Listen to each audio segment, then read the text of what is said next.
There's my record button. What is up, Restoration Rebels? This is Andy McCabe, Mr. Roush, Mr. Stringer.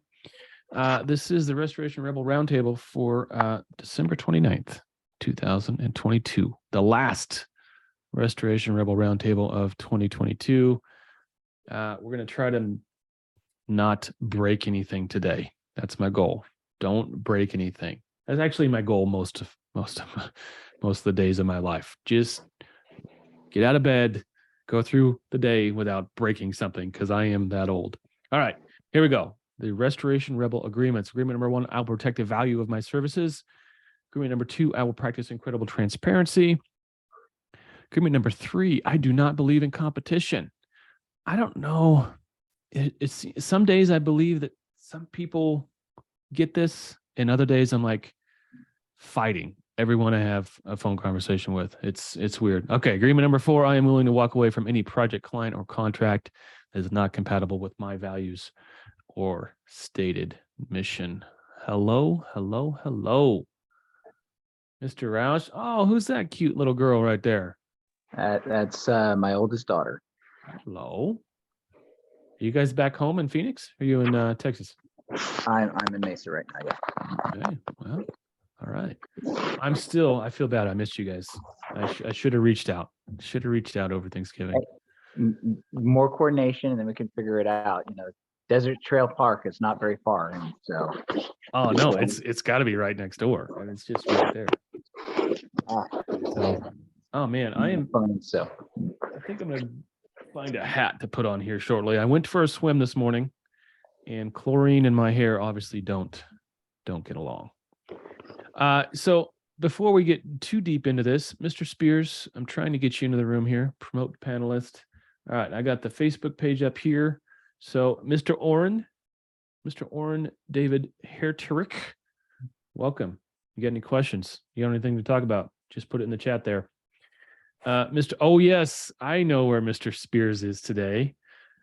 Can we say it out loud, or we keeping it on the DL? I don't think it's a big deal really, but okay. I'm gonna be working 48 hours straight for the next 2 days. That's damn sure.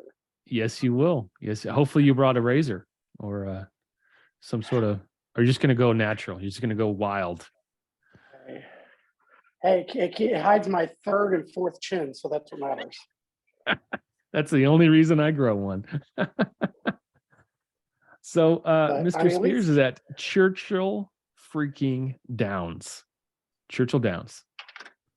Water damage. What was the source? Was there multiple sources?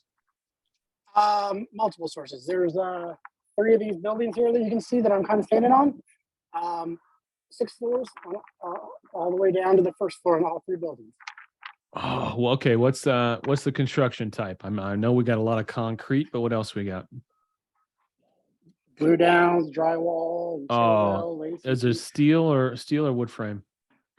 I'm assuming it's going to be steel. They haven't actually opened it up yet. Like, that's why I'm down here to get it scanned beforehand. But lots of cabinets, and I mean, I've got to go all the way down through there. I've got bathrooms with tile, VCT. Oh, that's going to take you 3 days. I got nice looking electrical rooms, and then I've got monster stairwells that I go do. And I'm on the 6th floor. Oh my goodness. I'm on the 6th floor. I am on scan number 100 right now. I've only been here for about 2 hours, and I've got to do this 6, 12, 18 more times. So what's your plan? 6 buildings you said? Are you going to do 3 buildings, 6 floors? 3 buildings, 3 buildings, 6 floors. Okay. Are you going to try to do each building in one Matterport space, or are you going to break it up? Yeah, I'm going to try to connect each floor so it's one scan for each building, because each building's got a unique name to it. Yeah, my experience with Matterport is anything beyond 500 scans starts to get wonky. So I would recommend splitting those floors up. So you're going to have 3 times 6. You're going to have 18 different Matterport spaces. And then once you get the SKX files, you can just combine them all into one. Oh yeah. Well, and then also, Joe, just make sure you're embedding the links within whatever the showcase scan is going to be, so to speak. Oh yeah. No, it's like I said, I just got here about 2 hours ago, and I've made it from that exit sign you see to about this arrow, and I'm doing this whole corner And here. they're gonna try to do it with LGRs. They're not gonna get any desiccants in there. Oh, they've got desiccant trailers as well. Like it's Good. that big. Good. I mean, the big main runs are going to be desiccant stuff, but I mean, you got to realize like we're working around already. I don't know if you can see out here or not, but let me see. Trying to see how I can bring my camera up here so I can see it better. Let's see. Anyways, out there's all kinds of construction. We've got tour guides from the museum people and stuff going through these whole buildings while we're here. Oh, I mean, goodness. I mean, that's what's happened is they were doing construction there and they have half the building exterior exposed, and it got down to, -30 or whatever it was with wind chill effect, and nobody properly insulated the exteriors, and sprinkler lines blew, and Well, they took the siding off. What are you gonna do? What are you gonna do? but yeah, I gotta go through and do. I mean, like I said, this is how long the buildings are. Oh, shit, I'm looking the wrong way here. I mean, I've got to do all these buildings. I got 3 buildings about this size here. And then we got out there, you can see where the rotundas are and stuff. Like, I have no clue. Like, it's going to take at least two days for me to get this done. Good. Yes. But, well, at least 2 days. That's why, if you had another body and another camera set up, you just do multiple spaces and cover more ground. But anyway, we have another camera, but the problem is nobody at my office but me really knows how to properly do it and connect everything without there being massive issues. So it gets left on me. Yeah. Well, there you go. That's why we get paid the big bucks. Hey, Joe, are you running a Pro 2 or the Pro 3? Pro 2. Does anyone have a Pro 3 yet? I've heard they're a pain in the butt to try to get a hold of, shipping wise and things like that. Yeah, I think they've all been pretty much bought up, but the folks that got it, it's getting done in a fraction of the time. And since it's LiDAR, it's just that much better. I mean, the Pro 2 is pretty darn good, but yeah, this but thing, you can move a whole lot faster with a Pro 3, I'm sure. Yeah. I'll put it this way here, though, is according to the big bosses on the job site here, roughly 300,000 square feet have affected with water damages. So are you guys the primary on this, or are you just one of the subs then, Joe? Primary on the mitigation. That's going to be a good job for you guys. Well, it is a good job for you guys. Yeah. That's going to be a nice one. T&M, I heard, right? We're not going to use Xactimate on that. Billing, but we're not going to use Xactimate on that, but they still want me to do the scan and then pull the true sketch so we can know how many square feet gets removed and things like that. And I mean, hell, it's like $800 for up to 25,000 square feet. So a lot on those, just get those sketches done. But I can only imagine how long it would take for me to hand sketch all this also, even using like Xactimate mobile. No, this is a perfect use case for Matterport and TrueSketch. It really is. It's gonna shine. I want to talk about AOBs today. Do you guys, Mr. Spears, do you guys have an AOB in place for this project, or do you guys rock like that? Just because I'm brain farting, AOB stands for Assignment of benefits. Yeah, I'm sure we do.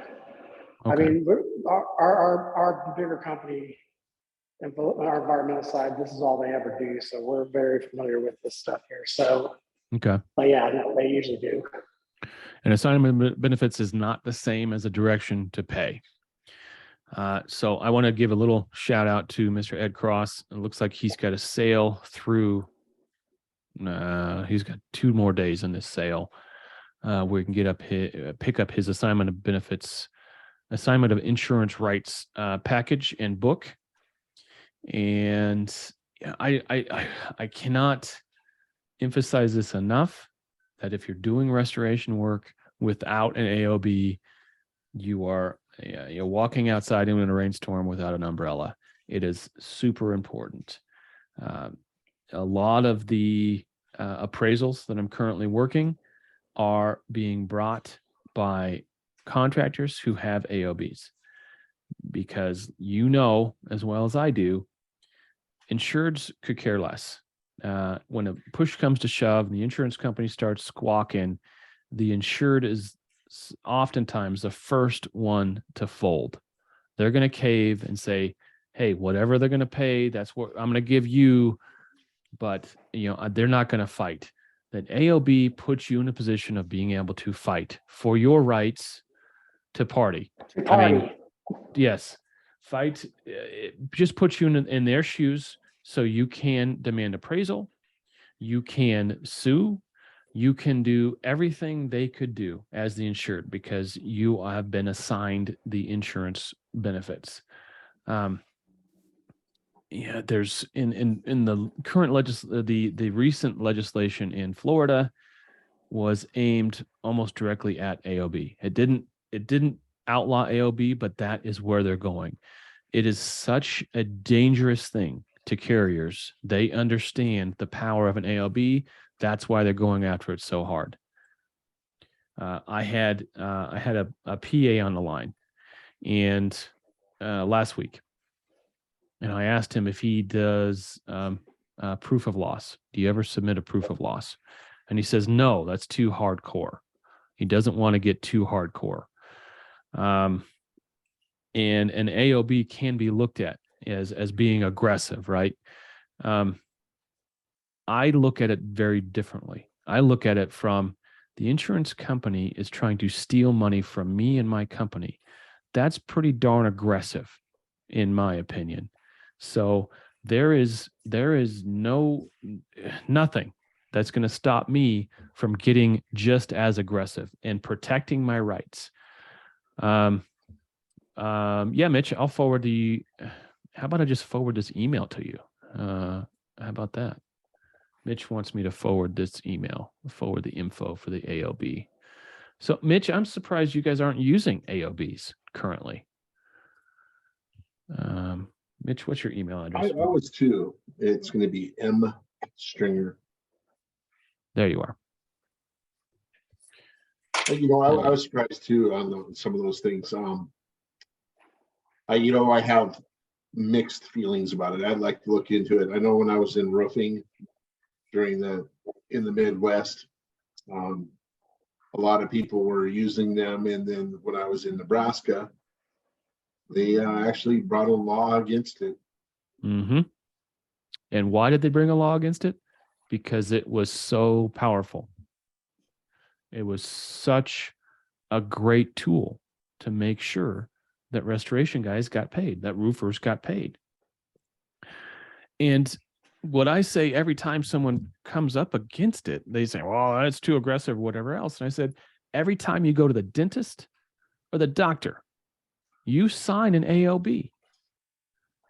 Is your insurance company calling you saying you're being too aggressive, or calling the doctor and saying they're being too aggressive? No, that's just standard operating procedure.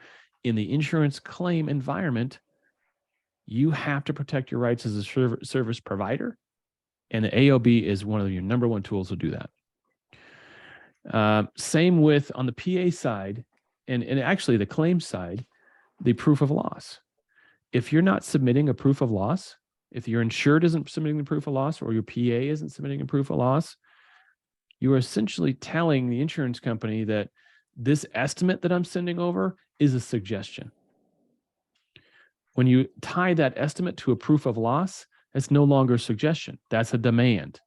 I am demanding that you make me whole. Here's my quantification of loss. Here's my proof of what I have lost. And anyone that says that's too aggressive is, in my opinion, not aggressive enough. They're it's not Tiny Tim. I keep saying Tiny Tim, please sir, may I have another, but it's not Tiny Tim. It's who says that? Please sir, may I have another? Yeah, I forget. Oliver Twist. It's Kevin Bacon's character on Animal House when he's getting hazed in. Oliver Twist or Kevin Bacon. So yeah, Oliver Twist. Please, sir, may I have another? That's the position you're in if you're not getting AOB and demanding that you get paid on your bill. If you're not submitting a proof of loss. Go ahead, Mitch. I was thinking some more bacon. That's a pretty good joke, You say bacon, I start salivating. right? So yeah, AOBs. If you don't have AOBs, as I said, Ed Cross has his AOB book. I'm going to reshare this one more time so I can share. Okay, so the assignment of insurance rights is good in all 50 states. It comes in a customized Word format, so you can put your own logo on it. Customizable form letters to send to carriers. Notice of assignment, huge. Detailed instructions. Script to overcome insurance company objectives. I think that's the objections. Contact your copywriter there, Ed. I found the problem. Objectives overcome their objectives. The objectives is not to pay the claim fairly. So yes, that could actually be accurate too. That's accurate. It's true. That is 100% true. Okay, AOB. I think I've hit it hard enough. Go over there and I've actually purchased this package, and I don't even know what it's. I'm gonna click here. I don't even know what it costs. It's like $200 or something. What is this? Buy the book. Let's go here. $300. But really, what is $300 in the grand scheme of things?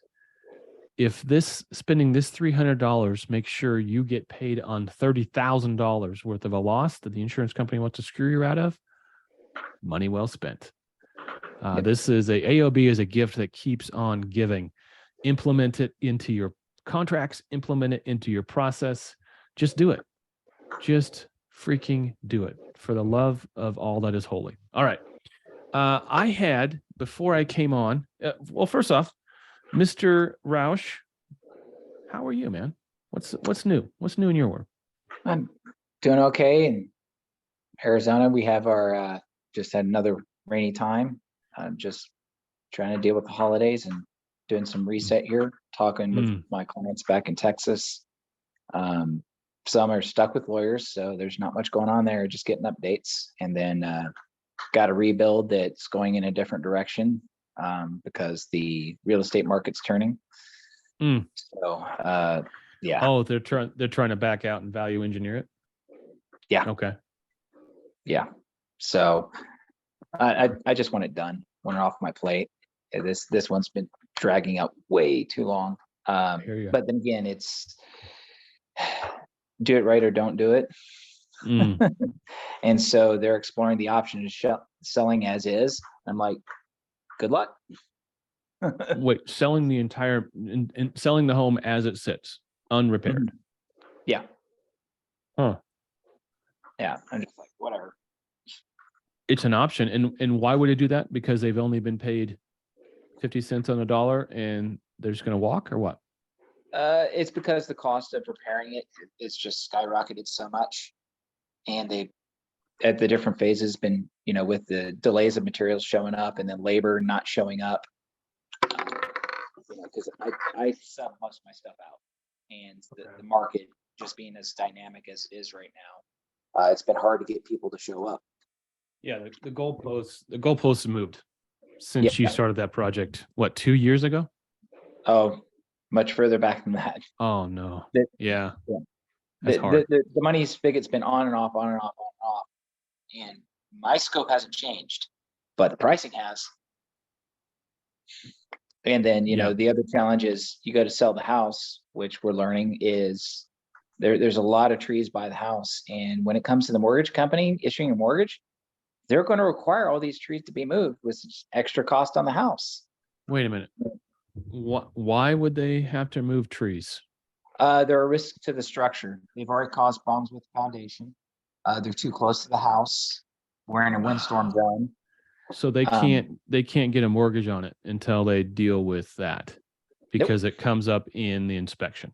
It's coming up I dealt with that when I sold the property last year, and it's just gotten worse.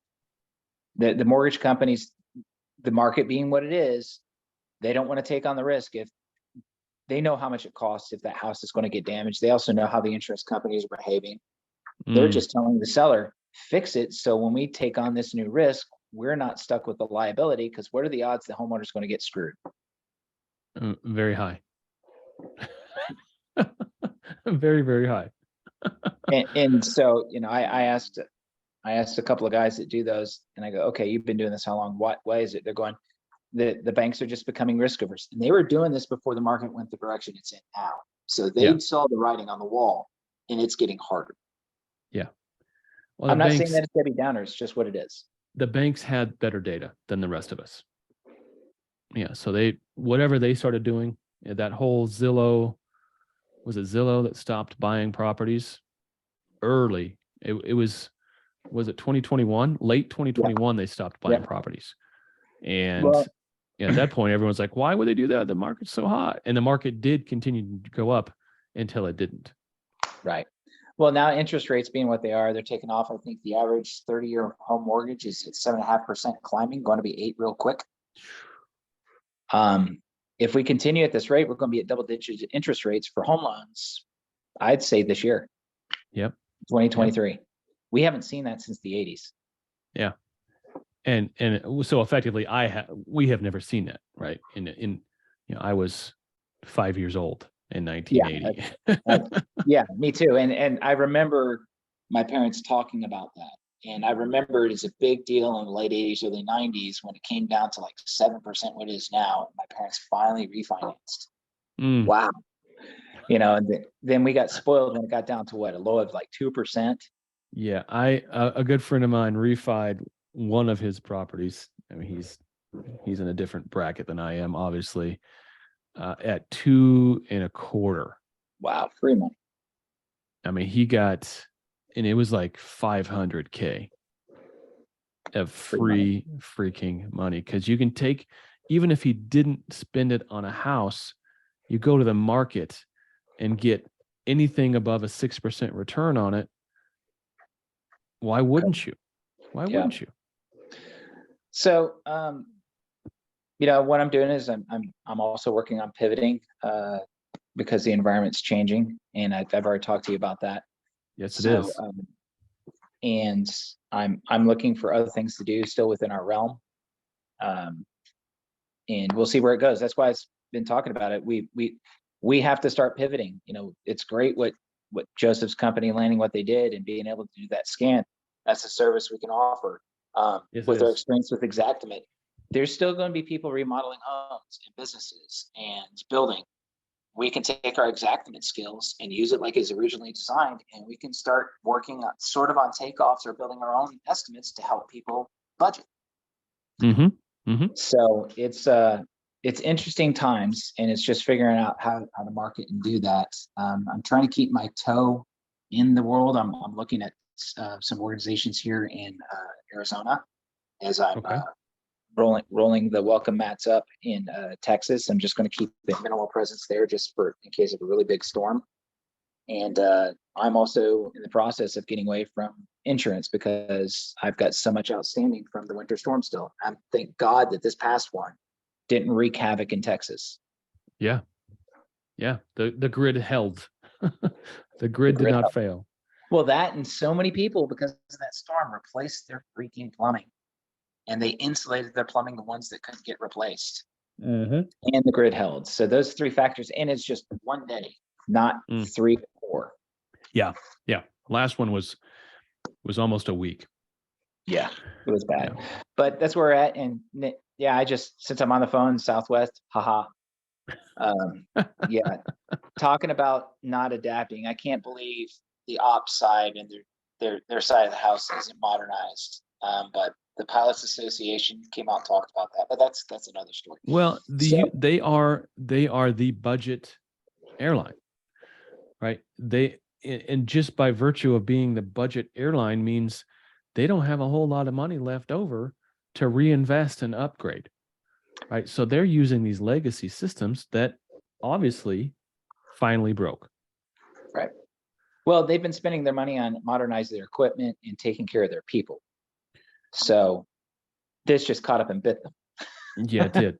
Yeah, and the weather did not help. The weather was the final straw that really just destroyed it. But yeah, speaking of Xactimate, I want to talk about last week or the week before, we did a pretty deep dive in Actionable Insights Xactimate profile. I think that's a couple of weeks ago. I missed that. I didn't even talk about it, but how's that working out? Because I know you've been utilizing it. It is profound. It is really, really good. It is, and I had Mark Watley on the phone, 15 minutes before this call, and I told him that this is the biggest thing to happen in our space in recent memory. I can't remember the biggest thing. This is such a game changer and a leveler. This will level the playing field in a lot of different ways. Prior to the Actionable Insights profile in Xactimate, in order to get a really good scope written, you needed a really good estimate writer. And what the profile has done has lowered the bar, right? If you are a moderately okay estimate writer, but you're writing your estimates in the actionable profile, this will make you a tremendous, a really good estimate writer. That's just what it is. Some of the things he hinted at that, he hinted at some really, really cool things that are happening on the back end that I'm not going to be too detailed about. Product improvement. For whatever reason. So, the actual profile is doing a whole lot of things, and is not just simply applying a rule set. It is changing how the estimate is derived. For example, it is looking at, and part of the problem we ran into when we did the demo. So it was Spears and I mainly, and we brought it up on the screen. We just essentially tried to break it. And part of the problem that we came into was, and Watley reached out to me afterwards because his folks watched the video. Of course he did. He said, what we did is we really confused the system, because the system is smart. It's smart enough to know whether you're writing a mitigation estimate or a repair estimate. And what we did in the demo was we started a mitigation, and then we started layering repair estimate items on the top, and it kind of just broke it, because we weren't getting what we were expecting to see. And that's what Mark confirmed. He said, hey, that's because the system thought you were writing a MIT, and then you started putting repair items in, and it didn't know what to do. So very, very easy fix. Write a MIT, do the MIT, start another one, and write the repairs, because the system is looking at, okay, and he said it even goes beyond, it goes residential versus commercial. If the system sees that you're writing a whole bunch of commercial line items, it's going to slant towards, okay, I'm going to change my rule set to go, what would be, okay, now we're in a commercial environment, here's my other recommendations. Cool stuff. Among the things that I can talk about is coming out in Q1, probably mid-January, 2 or 3 weeks from now, there's going to be the ability to just blanket switch off all the exceptions. So as it sits today, especially when you import, he said this is a known problem. When you have an estimate that you've already created, and then you import it you copy it and put it into the actionable profile, you come up with hundreds of exceptions, right? Because the actionable is trying to make you a better estimator, and you wrote it outside of that, so it wasn't able to cue you as you wrote it. Hey, you might think about this, this, or this. So when we did that, and we did that several times, you come up with hundreds of exceptions. So mid-January, we'll have the ability just to turn off that whole thing. So you can look at the list of exceptions and go, okay, maybe I'll fix that and that. But the rest of these, we're not going to try to address at this time. You can just switch them off, which is going to be gigantic. It's going to be huge. But the reality is, if you have access to the actionable profile, you should just start every estimate in the actionable profile and write it from scratch. And then you don't have stacked up all these errors stacked up. One of the things he alluded to was the program adjusts the efficiencies, labor efficiencies, and material yields in the favor of the restorer. He didn't say how, but he did say that if you write something in the actionable profile, let's say flat goods, carpet, vinyl, whatever else, it's going to calculate the waste differently. And if you're a program guy, what you can do is create your estimate in the actionable profile, but then you bring up your program job that's empty. You copy the sketch, right? Because when you copy a sketch, it takes all the underlying items underneath it. So you copy that sketch that you've written in the exact actionable profile and paste it into your program profile, and it'll keep those little tweaks that they've done in there. Otherwise, if you write it in their profile, they have their own efficiencies and tweaks and things that these insurance companies do. So it was great. I love talking with Mark Watley. He is an amazing human being. He's one of those dudes. I don't know if you guys can relate, but every time I have him on the phone or I'm talking to him in person, I feel like I'm like, all right, here's someone who is like here. I'm here and he's here. And I've got to up my game. And so I don't feel stupid when I talk to him. I'm just more careful, and I'm more like, I think things through better, because when I said some things and he said, well, I don't necessarily agree with that. Let's look at it like this. And I'm like, oh, that's okay. That makes complete sense. Yes, you're right. I'm just 4 steps behind him. He's just kind of the Elon Musk of restoration, and he's amazing things happening.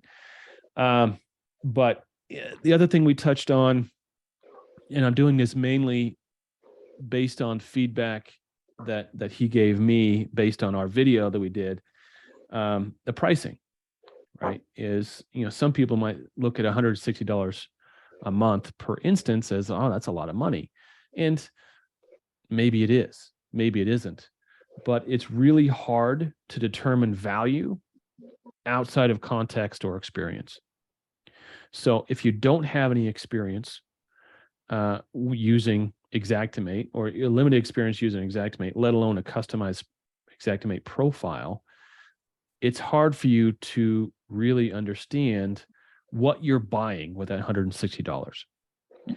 And he said, yeah, this is all changeable, right? He could go to $80 a month per user, but at the end of the day, if people don't understand the value of the system, $80 versus $160, it's kind of in a vacuum. It doesn't, it's like, how do I know? So I think for now they're going to keep it $160 a month per instance, per Xactimate license, but I think it's more than fair. It'll more than pays for itself. Well, on top of that, like I said the other day, I mean, if you write 4 estimates per week, every week, you only got to help. It only needs to help you find like $12 on each of those estimates, and you covered the cost of the $180, and you're broken even. So, yeah, on average, it's going to help you find at least, $30, $40, $60, $100 or so. So the price does pay for itself. But if you're like a local, mom and pop operation, like a lot of us small businesses are, where you've only got 1 or 2 accounts, that's not too bad. But if you're running an operation that has, 4 or 5 writers, it can definitely overwhelm you real quickly on that. Yeah, I would argue that the more writers you have, the more efficiency, more value you're going to realize. And they're looking at some of their biggest users, Blue Sky, right? $100 million restoration companies. But if they're looking at Blue Sky spending $300,000 in their software every year, they're going to get $3 million in return on that easily. So it is a no-brainer. It is a 10x return doing that kind of volume. So I'm excited. I'm excited to see where they're going to end up. Full disclosure, I don't get anything from Actionable for pimping this. I just think it's the greatest thing to happen to our industry in a number of years. So I'm just gonna say it. I'm gonna be honest about it. They're adding over 100 new rules a month based on user feedback. They are editing existing rules to make them better apply. I mean, it's cool. It's really, really good. And so I'm looking forward to what the next year holds. Speaking of next year and new stuff, Spears, have you heard anything from Hover or Encircle on their interior sketching abilities? Maybe he's not. Maybe he's too busy scanning. What'd you say? So Hover and Encircle both are threatening to come out in Q1 2023 with tools to do interior dimensioning and sketching. Has Encircle done that yet? It's not gone live yet. I was expecting it to already been live this month, but I haven't seen it pop off yet. So Okay. I figure they're trying. They can have some last minute bug issues of some kind. Yeah, as they always will. This is what I'll say. Like, I like Hover. Don't get me wrong. I don't mind Hover. My problems with Hover are a lot more nuanced, I guess we would say. I don't like. Hover, as good as Hover is, it doesn't seem like any of the carriers want to recognize it. And so, if you try to run off of Hover and just, you're not doing a sketch yourself or exterior rendering and you're just running off the numbers, they fight you tooth and nail on it, and especially on roads. Like, you might as well just Eagle View it, really. But my biggest issue with Hover is just, I'm not a fan of the fact that, like, I currently have never used Hover enough to justifiably need it in a subscription format. And the only way you can get the ESX files is if you have the subscription. Eagle View, you pay an extra $4. You get the plan. Matterport, same way. All you gotta do is pay a little extra, and you can have whatever you want. But with Hover, you have to sign up for their monthly subscription plan. Yeah, well, Matterport, to be fair, Matterport you do too. Well, Matterport, $65 or $65, you can have 25 active scans that you can view and share. You just pay per sketch that you actually need the measurements for. Yep. But you can hold an unlimited amount of scans. With DocuSketch, it's like $300 a month. You get 10 unique scans, unique properties. Yes, it comes with the sketch, which is great. But then you pay like $15 a scan after that. And for someone like me or you, Andy, we need the scans, but we don't always need the measurements. If it's a basic home, we know how to overlay it, and we know how to sketch it from that and everything. We don't need to pull the measurements every single time. Well, I look at it from not what I could do myself. I look at it from how can I scale my business? And the more automation I can use, the bigger I can scale. So this year, I think we did, sitting about 450 in revenue this year for Claims Delegates. I'd like to do $1 million next year. That is going to require me to do twice the work, right? Not me, but me and my folks to do twice the work. The only way we can handle twice the volume is if we let software do more and more of the work. And the easiest, lowest hanging fruit on that whole thing is the sketches. How can I get Xactimate sketches? And that's my end goal, whether I'm using Hover, I Encircle, know, well, Matterport. eventually, I'm looking for that I just sketch. got to use it for 2 of them. He's talking to Cruz. So if there's a tool that allows me to get that Xactimate sketch faster or more efficiently, that's where I'm leaning. Because I really want to do twice the volume next year, but I gotta use automation to do it because there's only so many hours in a day. Mitch, you said something about Hover. Yeah, I was gonna say, I used it a lot when I worked in the Midwest. Great program, absolutely wonderful. Couple issues that I had with it because I was on their program to demo and do their Xactimate sketch. They were putting their roofs together like one piece at a time. Like you draw a gable, they put 2 slopes together that were flat roofs. And it was kind of a pain in the rear because you go into, I like to use auto frame when I'm framing a house. Say I have to rebuild a roof with trusses. I like to go in and use auto frame. It's very quick, easy. I like it. I've been using it a long time. That way, but you couldn't do it with their sketch. Oh, but you can now. Well, I tried it here not too long ago, and they still had issues with it. The Really? next thing is they wanted $2,400 a month. What? Yeah, to sign up to be on their little program. And I'm like, yeah, we're not going to do that, guys. Sorry. It doesn't cost me $2,400 a month. For Hoover's ESX program. No, it's like 150. Yeah, that's what they originally were at a year and a half ago. I was like, $2,400 a month or $2,400 a year? Or a year, pardon me, a year. Yeah. Okay. Yeah, and I think that's about where I'm at. I'm like, I don't need it like, that we're not doing that much of it. Sure. If I was doing a lot of roofs, absolutely, and I'd pull those in and make it a lot easier.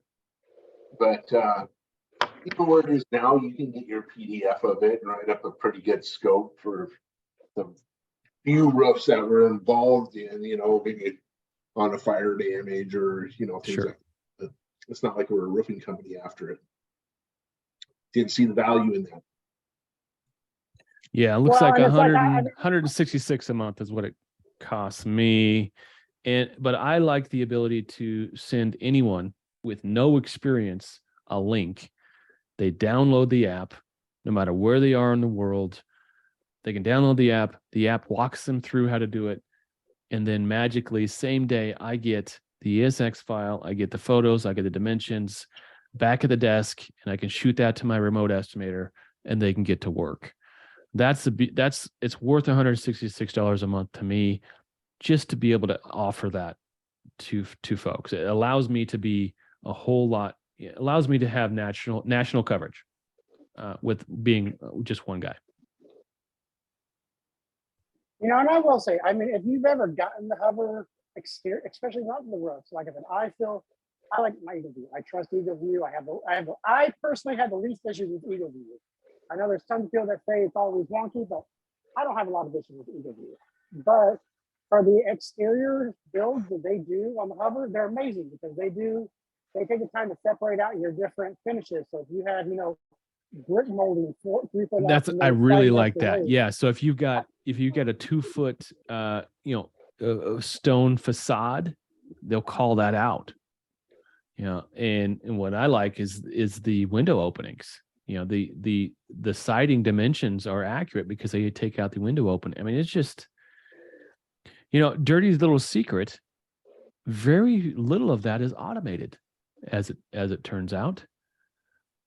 It's a whole bunch of people in India doing it manually.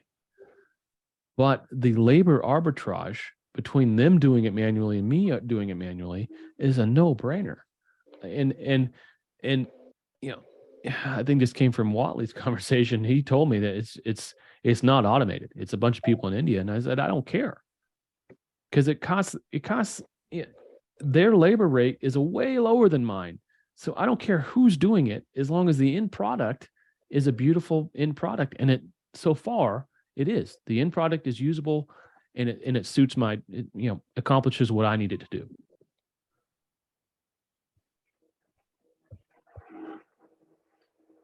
All right. And didn't we establish that Eagle View is not as accurate as Hover?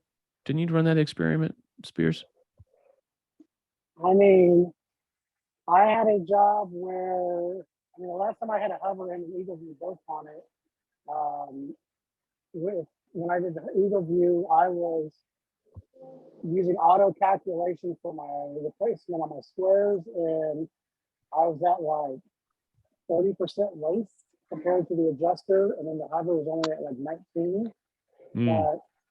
But I mean, at the same time, like I said, I gave them the Hover first, and then they didn't like it. They wanted the Eagle View. I mean, that by itself, if I already know that the adjuster's going, I know it's Allstate or State Farm or whoever, and they don't accept anything but Eagle View, I might as well just pull the Eagle View, because then I know I'm not gonna have to argue with them as much. It's not a back and forth of, well, my program's more accurate. They don't give a damn. They really could care less. They just are like, we don't accept it. Sorry. And I hate that. Insurance adjuster cannot tell me how to do my job. What's next? You used a Milwaukee laser tape, and they say, well, we don't accept Milwaukee laser tape measurements. No, you have to use the Bosch. You got to use the Bosch, because that's the only one. It's bullshit. It's a smokescreen bullshit. And well, it's no different than I understand. Matterport, though. I've never had an adjuster, if they knew I pulled a Matterport, not say, oh, hey, let me get a copy of that Matterport, please. Or hey, are you guys going to pull a tree sketch on it? Great, awesome. Would you mind sharing the sketch with me? But it is I get it. Well, no, I get them all the time saying that, but I'd be damned if it's a great moon before one of them will actually pay you for it. They're like, just give it to me because you have it already. It's like, no, you're going to pay me for my time. They are hard up on anything they can to try to make you not pay for shit. Well, that's not a Hover versus Matterport issue. That's a claims freaking management issue. Well, yeah, but I'm just saying, all these different programs that we use, doesn't matter if you're using flares, if you're using Hubbard, they're always going to find some reason, some way to tell you that, it's wrong, or they don't want you to use it and everything. And it's a game and a gimmick for them just to try to cut the bottom dollar down. It's becoming, it's effectively just becoming laughable at how much they just want to try to find any reason they can to just, in their mind, justify not having to pay a portion of the bill. And I think 2023 is going to be the year of the independent restorer, and we're either going to come together and blow this whole industry out of the water and start really doing things the way they should be done, or we're going to die. I don't think we're going to die.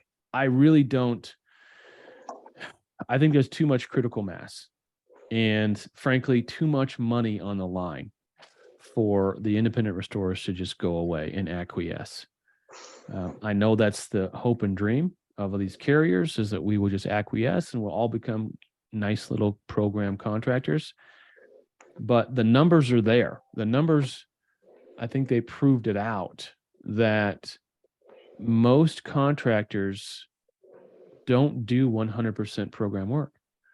The vast majority of contractors, according to this last survey by RIA, vast majority of contractors do the vast majority of their work not in programs.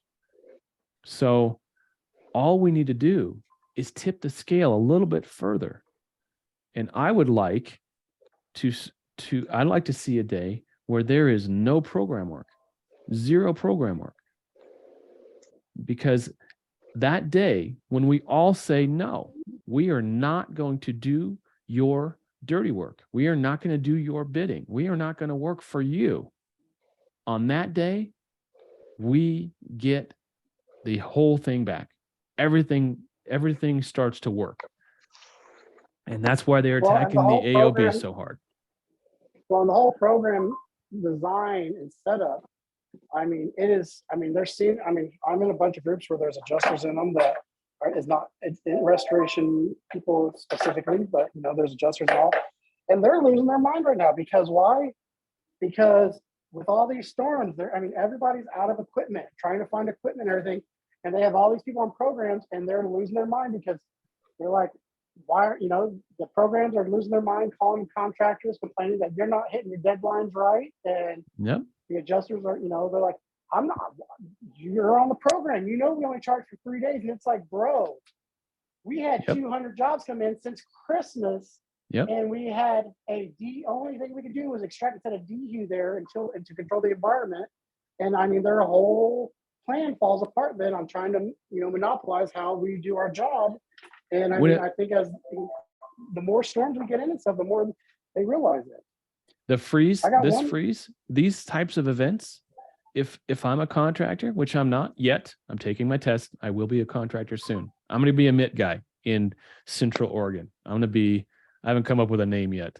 It's going to be something stupid, but I'll be a MIT guy. But when a storm hits and you have a choice between a retail job and a program job, they're the same exact job, same exact house, but one of them, you're going to go at full rate, and one of them, you're going to have to give up 20 points. It's a no-brainer.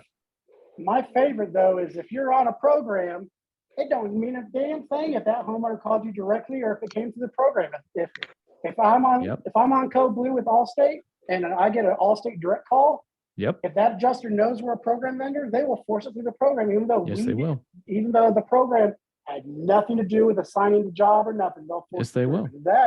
And if you're a Lions Bridge guy, they have carte blanche to rewrite your estimate and leave your name on it. That's wrong. That's why my clients that were on Lions Bridge, they just walked. They said, no, thank you. Screw you guys. I don't say a lot of good things usually about Code Blue, but at least with Code Blue, they don't even have you write the mitigation. They write it themselves, so your name's not going to be on it at all. Yeah. Well, but it you're sucks. doing it Don't get me for, wrong. It sucks. By 2/3. Granted, yes, it sucks. It's a horrible system.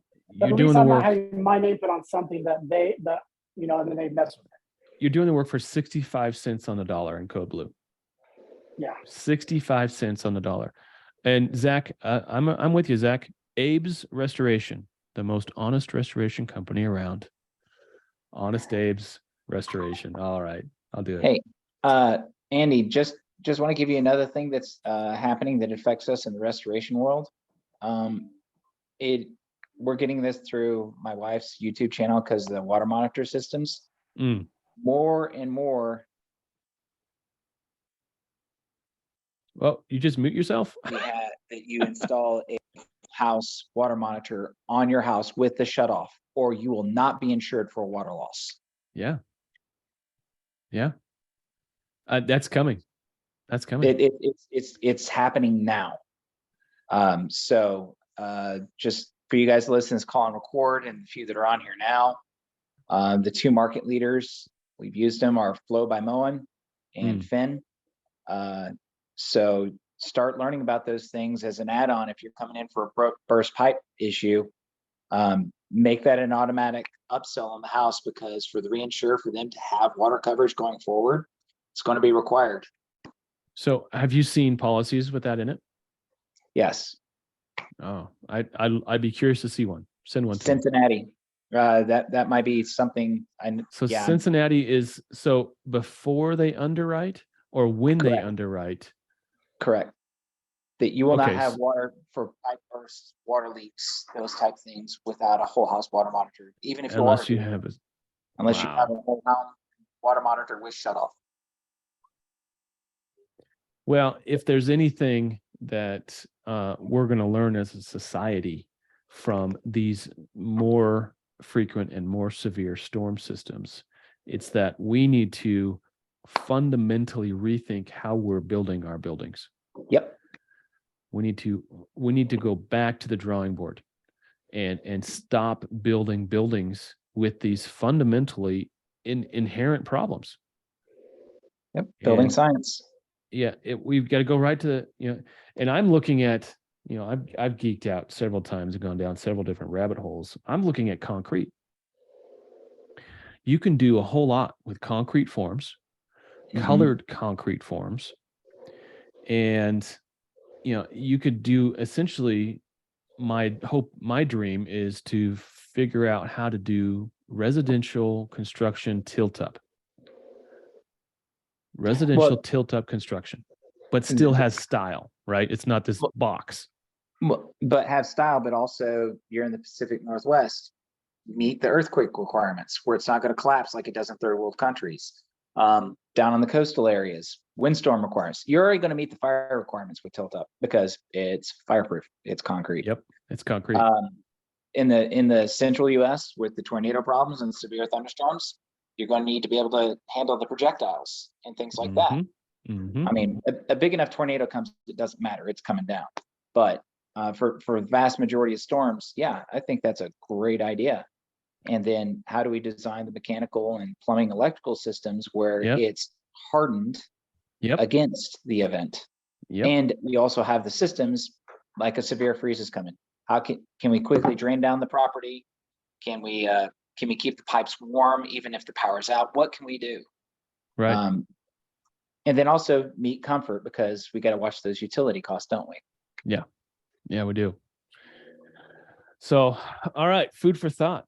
I love it. All right, 158. We are done. We're going to get out of here.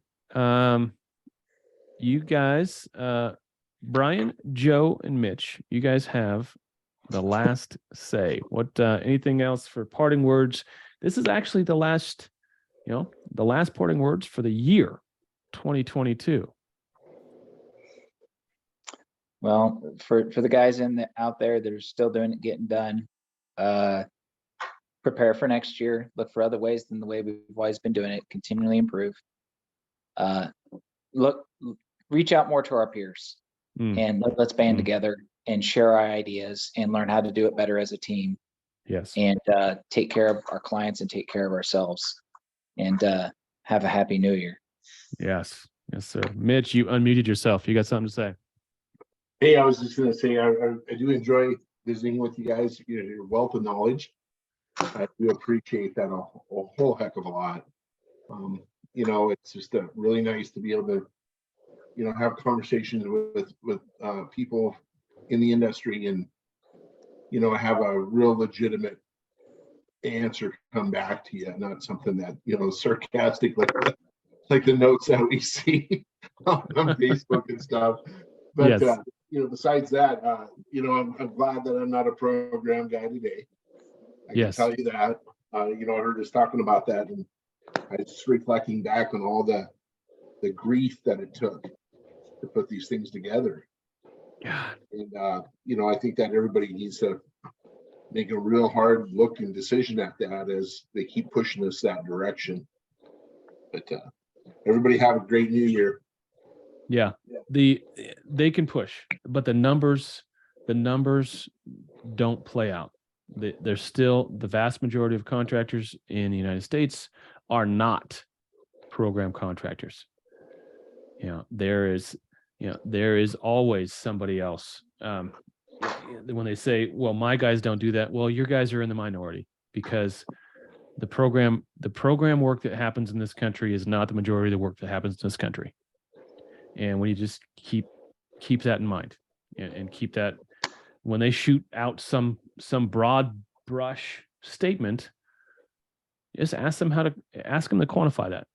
Well, no one else charges for that. Okay. Really? Really? So, all right. Bless y'all. Yeah, good to see you guys. Hoping for a great 2023. And we'll see you guys next year.